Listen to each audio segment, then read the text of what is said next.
Hello, good morning students. So this is a notes of your chapter earthquake. So what is earthquake? It is defined as a tremor below the surface of the earth which cause shaking of the crust, like shaking of the crust, that is known as earthquake. So like Indonesia, it is in Indonesia 2000 in 2000 Indonesia Sulawesi province, here the earthquake measured 7.5 Richter scale.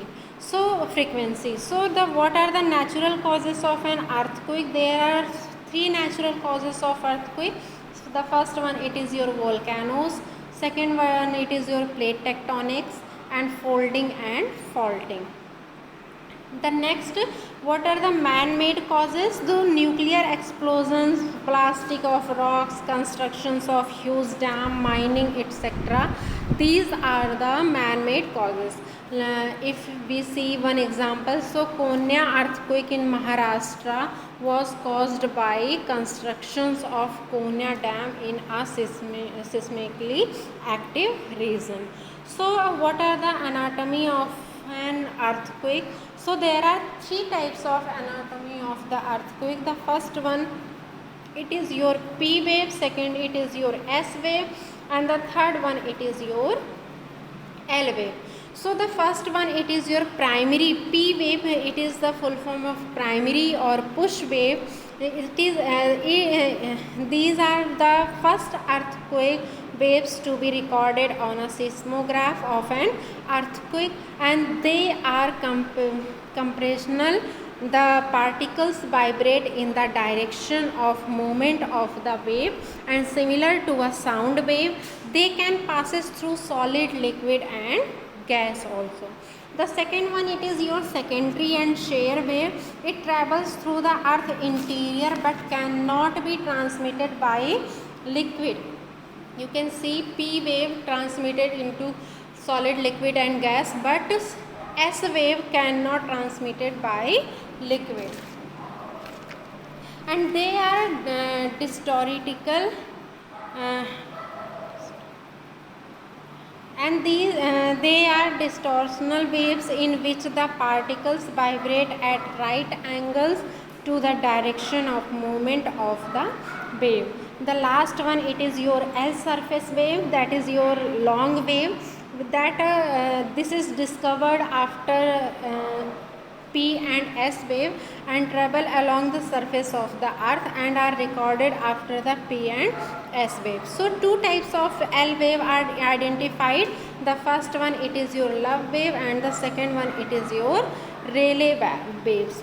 So you can draw figure of earthquake wave here.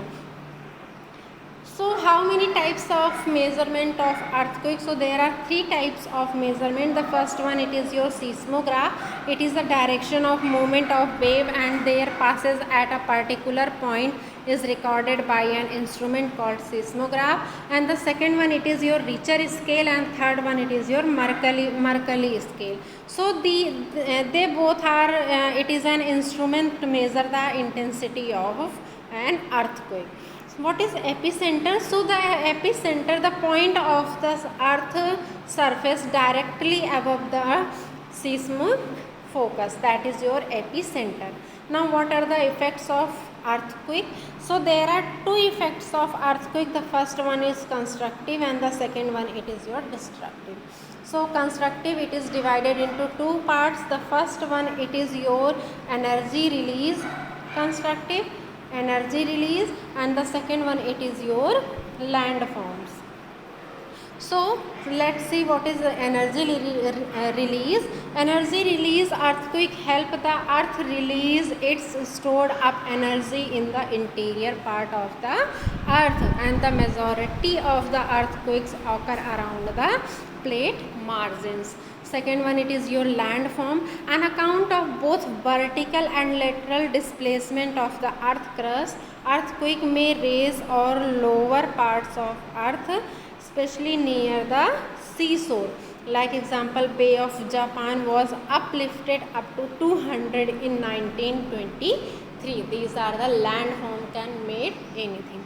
So destructive effect, we have many types of destructive effect of earthquake.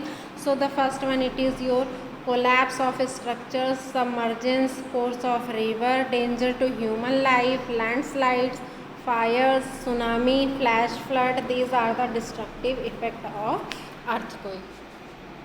Now, what are the distribution of earthquake?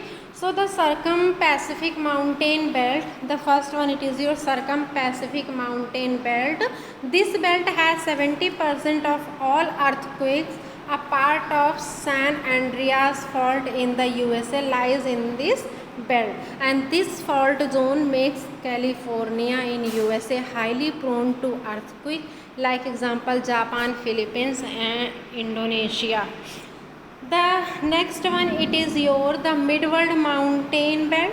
It stretches from Eastern Europe, covering alpine Himalaya range in Europe and Asia. About 20% of all earthquake occurs in this zone. And the last one, it is your the mid-Atlantic ridge. So this belt comprises area along the mid-oceanic ridge as well as many islands near the ridge of the Atlantic Ocean, and the remaining 10% of the earthquake occurs in this belt. Only 10% earthquake occurs here. So in this belt, two tectonic plates move in opposite direction. Two tectonic plates are moves in opposite direction. Like example, Rift Valley of East Africa is considered as an extension of this belt. So you can draw the figure of earthquake and learn all the question and answers from this chapter. Thank you so much.